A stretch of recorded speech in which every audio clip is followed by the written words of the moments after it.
Gene therapy is actually a very important and experimental technique which are implemented with the help of bioinformatics. Uh, it is actually, as we have seen, it is an experimental technique which uses genes to be introduced into the body for treating or preventing diseases, especially genetic diseases. So in the future, maybe this technique can be used for doctors, used by doctors to treat a disorder, or by inserting a gene into the patient's cells instead of using drugs or surgery techniques for a particular disease. Researchers are actually testing the several approaches to gene therapy, like replacing a mutated gene that causes diseases with a healthy copy of the gene, or even inactivating or knocking out a mutated gene that is functioning improperly in the body, or it is even the introduction of new gene into the body to help to fight with a particular disease. So actually, this gene therapy is a very promising treatment option for a number of diseases like inherited disorders, some types, particular types of cancers, for certain viral infections. The technique still remains risky and is still under the study to make sure that it will be safe and effective. So gene therapy is currently being tested only for diseases that have no other cures. So gene therapy, if you see the definition, gene therapy is the introduction of genes into the existing cells to prevent or cure wide range of diseases. So it is actually used for correcting defective genes responsible for disease development. Uh, if you look at the classification, different classifications of gene therapy, or how the gene therapy is being achieved, there are several classifications like that. Two important classifications, something called somatic cell gene therapy and germline gene therapy. So depending upon what type of cells, we are looking into for a gene therapeutic technique, it is this classification. So in the case of somatic cell gene therapy, otherwise it is abbreviated as SCGT. Here the therapeutic genes are transferred into the any cell other than the gamete cell or germ cell. So here the therapeutic genes are transferred into the somatic cells, whereas in the case of germline gene therapy, which is abbreviated as GGT, the newly introduced gene are actually transferred into the germ cells, not to the somatic cells.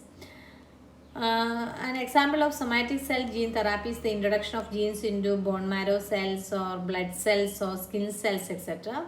And one special characteristic of somatic cell gene therapy is that it will not be inherited to the next generations, whereas germline gene therapy is inheritable, and it can be passed on to later generations.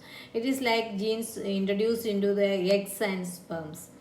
At present, all researchers are directed to correct genetic defects in somatic cell gene therapy, whereas germline gene therapy, for safety and ethical and technical reason, they are not attempted practically at present.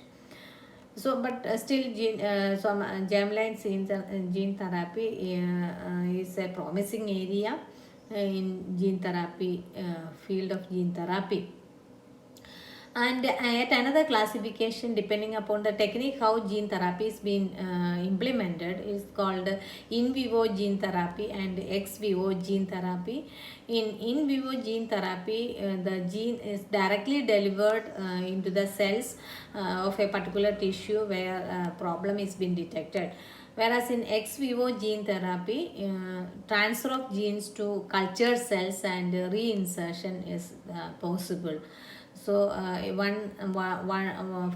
in vivo gene therapy happens inside the body, whereas many of the steps in ex vivo gene therapy happens in the laboratory. So that is one of the main difference between in vivo gene therapy and ex vivo gene therapy. As we can see the steps of ex vivo gene therapy over here. First of all, the cells are isolated with the cells with the genetic defects in a patient's body are detected and isolated, and they are grown the cells in a culture, and the therapeutic genes are introduced into these cells grown in the culture, and then the corrected cells are genetically corrected cells are selected, and they are allowed to grow, and then again it is being transplanted into the patient's body, into the correct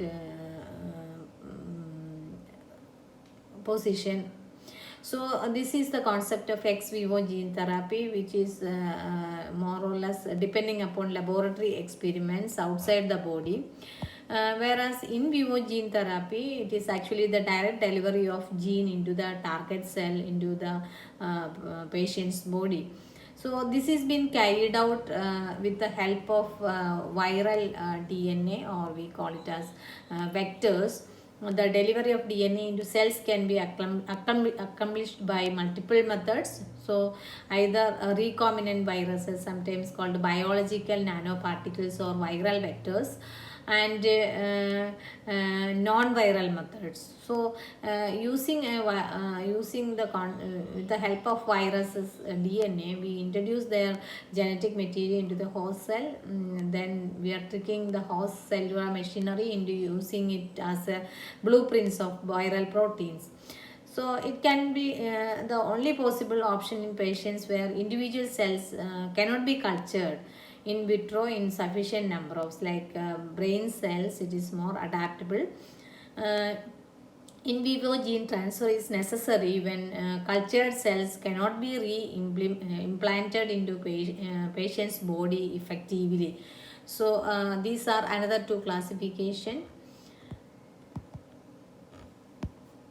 So if you look at the disadvantages of using gene therapy, there are it is long lasting therapy is not achieved by gene therapy, or due to rapid dividing cells, the benefits of gene therapy may is short lived or may not be into its full swing after a certain period.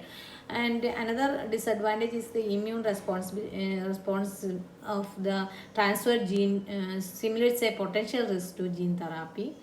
And viruses used as vectors for gene transfer may sometimes cause side effects like toxicity, immune response, and inflammatory reactions in the host body.